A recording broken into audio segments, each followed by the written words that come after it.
Amis auditeurs, eh bien voilà, nous nous retrouvons aujourd'hui pour partager un sujet qui est Christ comme Seigneur du sabbat.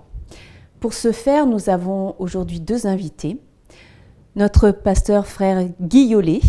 Bonjour. Et notre pasteur Jean-Jacques Chafaugrac. Bonjour. Nous allons commencer aujourd'hui par une prière et je demanderai au pasteur Guy Yollet de bien vouloir partager ce moment. Seigneur notre Dieu, au moment où nous voulons partager ta parole, l'étudier, nous invoquons la présence de ton Esprit qui a inspiré cette parole afin qu'il nous inspire, qu'il nous conduit, Seigneur, à la comprendre, à l'expliquer, à l'exposer, et que cette parole puisse produire dans nos vies des fruits pour la vie éternelle. Au nom du Seigneur Jésus, nous te prions et pour ta gloire. Amen. Amen. Amen. Eh bien voilà, donc nous allons parler du sabbat. Le sabbat, grande question. Est-ce que tout le monde observe le sabbat? Est-ce que le sabbat est fait pour tout le monde? D'où nous vient le sabbat? Autant de questions que l'on peut se poser, auxquelles nous allons essayer de répondre et d'échanger par rapport à tous ces questionnements. Eh bien, j'ai une première question à vous poser. Déjà, qu'est-ce que le sabbat? Ah oui. C'est vrai que le sabbat est une notion qui est introduite dès les premiers chapitres de la Bible. C'est vrai que lorsqu'on lit le récit de la création, selon le livre de la Genèse, au chapitre 1er, puis au chapitre 2 également, bien il est question de la création et d'un jour particulier que Dieu va mettre à part. Un jour qu'il va bénir, un jour qu'il va sanctifier. Ce jour, le 7e jour de la semaine, est celui qu'on appelle le sabbat, ou si on le prononce comme les Juifs, le Shabbat. D'accord.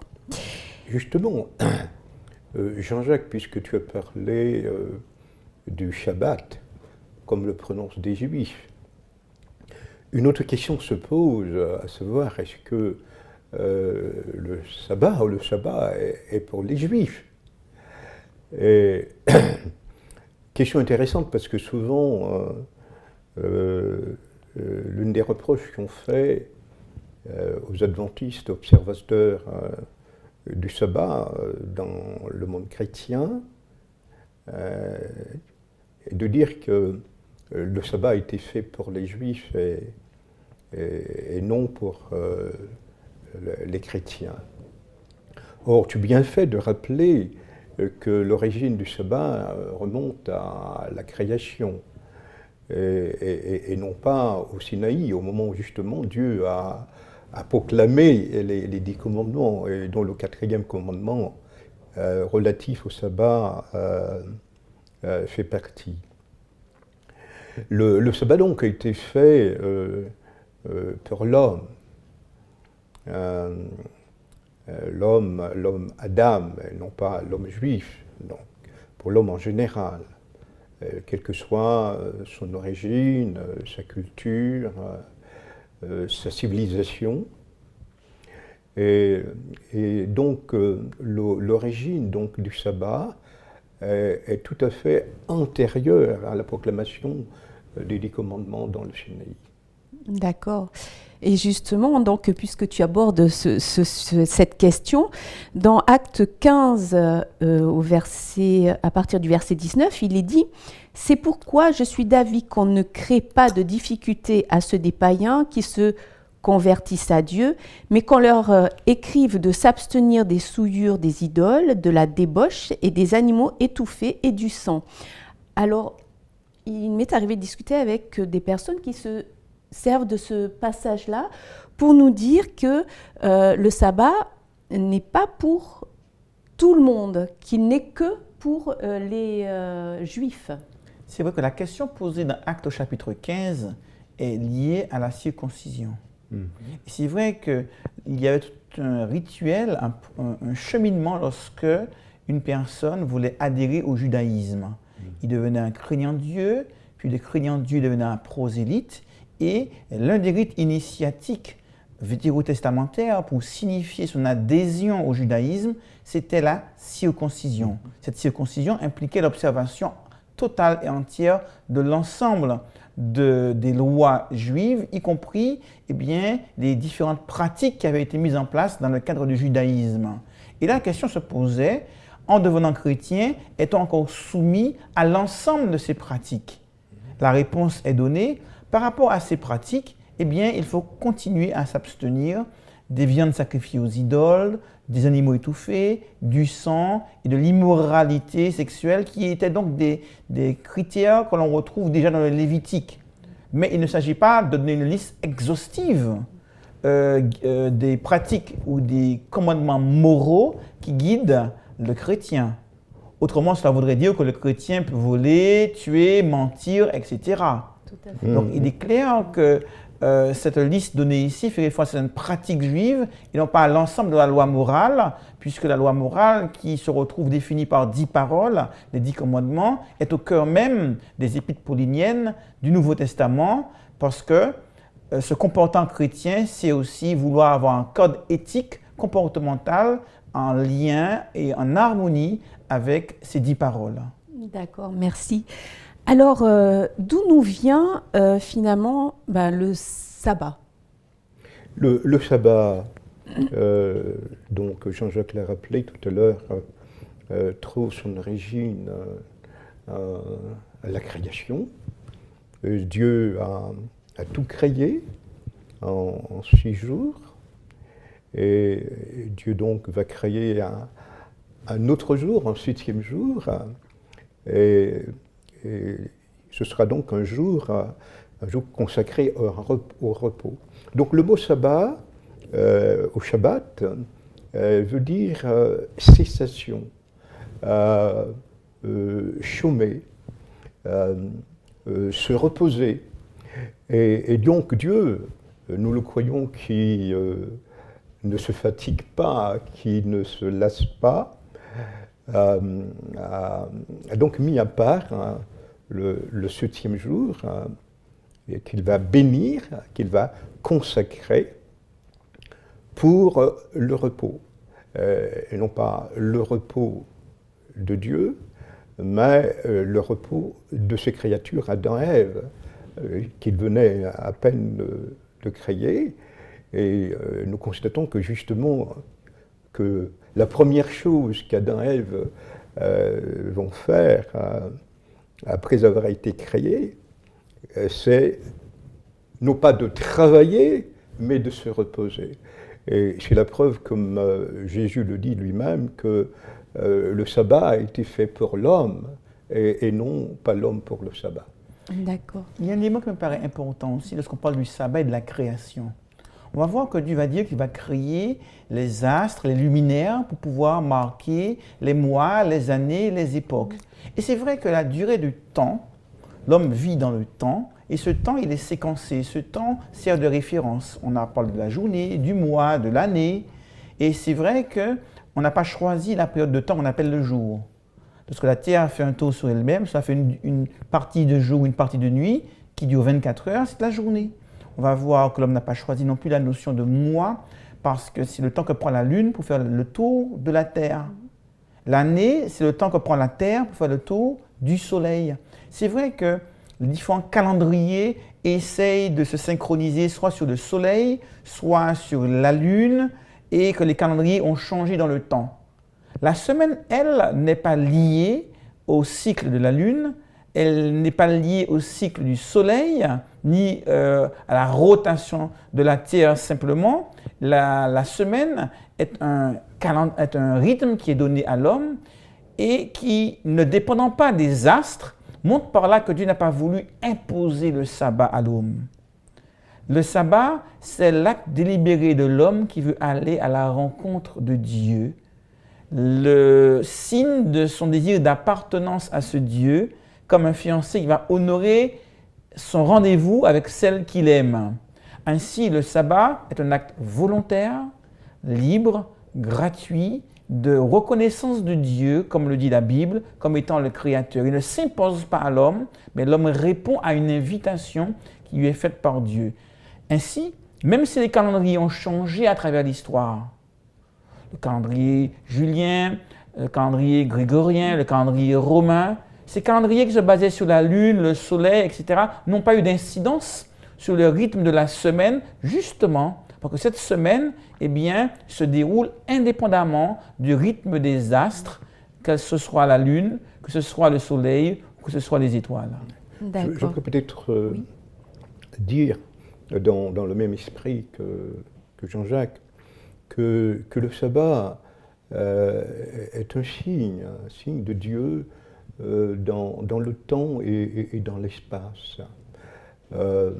Dieu, nous le savons, est en dehors du temps et en dehors de l'espace, mais pas l'homme. Et le sabbat, donc, constitue la limite de l'homme, dans le sens qu'il doit se rappeler de celui qui est au-dessus du temps et de l'espace. Et lorsqu'on pousse encore la recherche approfondie sur la place du sabbat, on constate que le sabbat n'est pas seulement un signe dans le cas de la semaine, mais le Shabbat, nous le trouvons aussi dans les fêtes juives. Il y avait des Shabbats.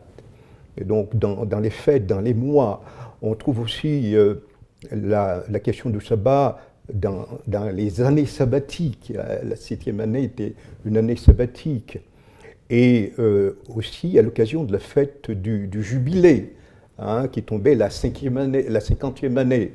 Donc, on voit bien que la notion de Shabbat touche la semaine, le mois, les fêtes, les années, et même l'éternité, parce que c'est le prophète Ésaïe qui nous dit que le sabbat sera observé dans l'éternité. Donc la notion de sabbat est vraiment une notion éternelle qui, du fait de son origine divine, couvre l'espace, le temps et l'éternité. D'accord. Et alors, vient une question tout à fait naturellement, mais alors, comment observer ce sabbat ? C'est vrai qu'il faut se rappeler qu'au départ, le mot sabbat veut dire fête. Si Dieu nous invite, ce n'est pas pour l'austérité, mais c'est pour les réjouissances, pour passer un moment de joie, de paix, de régénération. Et c'est vrai que de sabbat en sabbat, de semaine en semaine, l'homme est appelé à ce rendez-vous où Dieu va pleinement déverser sur lui toutes sortes de bénédictions. C'est la raison pour laquelle on dit que Dieu, il a béni ce jour. C'est bizarre. On parle souvent de bénir les enfants, de bénir les personnes. Là, c'est un espace-temps qui est béni. Et bénir un espace-temps veut dire que ce temps, il est précieux, il est réservé pour une relation toute particulière où Dieu veut vivre quelque chose avec sa créature humaine. En ce sens, le sabbat est toujours quelque chose d'heureux. Malheureusement, dans certains milieux, on définit le sabbat de manière négative. Le sabbat, il ne faut pas faire ceci. Le sabbat, il ne faut pas faire cela. Le sabbat, on doit s'abstenir de. C'est un petit peu comme si on demandait à quelqu'un, dis-moi, je n'ai jamais vécu un mariage. C'est quoi un mariage? Et le marié de répondre, eh bien, le mariage, c'est un jour où je ne vais pas travailler. C'est un jour où je ne fais pas la mécanique. C'est un jour où je ne vais pas mettre de vieux habits pour pouvoir bricoler dans mon jardin, en disant tout ce qu'il ne fait pas sans définir ce qu'est vraiment ce jour extraordinaire pour les mariés, qu'est le jour de leur mariage. Il en va de même pour le sabbat. Serions-nous capables de définir positivement le sabbat? Toutes ces joies, ces bénédictions que nous recevons de Dieu, ce bien-être de savoir que ce jour-là, on met de côté nos soucis, nos inquiétudes habituelles, cet épanouissement que nous procure le fait de pouvoir ensemble, de manière collective, louer, prier, chanter, adorer, mettre ses beaux habits pour se faire beau et puis se faire belle pour pouvoir ensuite donner le meilleur de soi à Dieu. Et je crois que nous gagnerions beaucoup à définir le sabbat positivement, non pas par rapport à ce que je ne fais pas, mais par rapport à ce que je fais et au plaisir que cela me procure. ça donnerait à d'autres envie de vivre ce que je Tout à vis. fait. On peut ajouter que c'est un moment de rencontre, hein, de rencontre avec notre Dieu, de contact avec lui, d'intimité avec notre Créateur. Mais c'est aussi un moment de rencontre et d'adoration avec nos familles aussi. Le sabbat, c'est à la fois quelque chose qui nous lie personnellement, individuellement à Dieu, mais aussi collectivement, la famille, les amis, les proches, les frères et les frères et les sœurs, si on peut dire, hein, de la communauté à laquelle donc on peut appartenir. Mais je suis très attaché à la notion de famille parce que je constate que dans la présentation de la loi juive, donc le 5e commandement en rapport avec la famille se trouve immédiatement après le 4e qui nous enjoint à nous souvenir du Shabbat. Donc Dieu, dans son intention, veut inviter l'homme à une adoration collective avec sa famille, avec ses proches, de manière à se souvenir qu'il est l'auteur de la vie et l'auteur de toutes choses. C'est vrai qu'on a fait beaucoup de reproches à Jésus par rapport au sabbat, puisque le jour du sabbat, il a eu l'occasion de guérir physiquement, de guérir spirituellement. Et Jésus a eu l'occasion par là de montrer que le sabbat est le jour par excellence pour exprimer l'amour pour l'autre, l'attention, l'affection. Dieu est un Dieu d'amour. Et si on est convié à un jour particulier, eh bien c'est pour dire à l'autre, Jésus t'aime. C'est pour dire à l'autre, je veux moi aussi apprendre à t'aimer. Et on voit que faire le bien le jour du sabbat, eh bien soigner ses relations interpersonnelles, c'est quelque chose de très important. D'où les rencontres communautaires le jour du sabbat. Parce que c'est l'occasion de vivre des choses fortes entre nous, parce que le sabbat est aussi fait pour ça. Un jour où je vais découvrir la libération que Dieu veut m'apporter à travers Jésus-Christ. Un jour où je vais être pardonné, un jour où je vais être arraché à tout ce qui me rend triste, tout ce qui me rend frustré, tout ce qui m'enfonce dans la semaine. Ce jour-là, tout est mis de côté. Ce jour-là, Dieu me dit, je veux que tu penses à autre chose. Je veux que tu fixes des regards sur moi. Je veux que tu puisses vraiment, dans la relation interpersonnelle, découvrir la joie d'être enfant de Dieu, de vivre en tant qu'enfant de Dieu, de vivre la joie du pardon, de la réconciliation, de l'adoration communautaire. D'accord. Jean-Jacques a dit avec raison que Jésus guérissait, a beaucoup fait de guérison le jour du sabbat, et cela a beaucoup dérangé la pratique religieuse des pharisiens de son temps. En effet, le sabbat, dans l'esprit de Jésus, est vraiment un jour de libération. Et cela n'est pas sans fondement. Lorsqu'on considère le texte de Deutéronome, chapitre 5, qui reprend donc les 10 commandements, la formulation du sabbat faite par Moïse n'est pas liée à la création, mais liée à la rédemption, à la libération donc, du peuple d'Israël. Et Jésus a commencé son ministère dans une synagogue à Nazareth. Luc nous le rappelle, qu'il a ouvert le livre du prophète Ésaïe au chapitre 61, et a lu le passage justement qui disait que l'Esprit de l'Éternel est sur moi parce qu'il m'a oint pour apporter la liberté aux captifs, etc., etc. Et pour annoncer une année de grâce de la part de l'Éternel. Et cette libération des captifs, cette année de grâce, a toujours été vue comme étant la fête du jubilé dont j'ai parlé tout à l'heure. Et à l'occasion du jubilé, eh bien, les esclaves étaient libérés, les dettes étaient remises, les personnes qui avaient aliéné leurs biens eh bien, les retrouvaient. Et c'est ça le sabbat. Et les guérisons que Jésus opérait eh bien, accordaient la liberté du corps, la liberté de l'âme, et la liberté de l'esprit, la santé.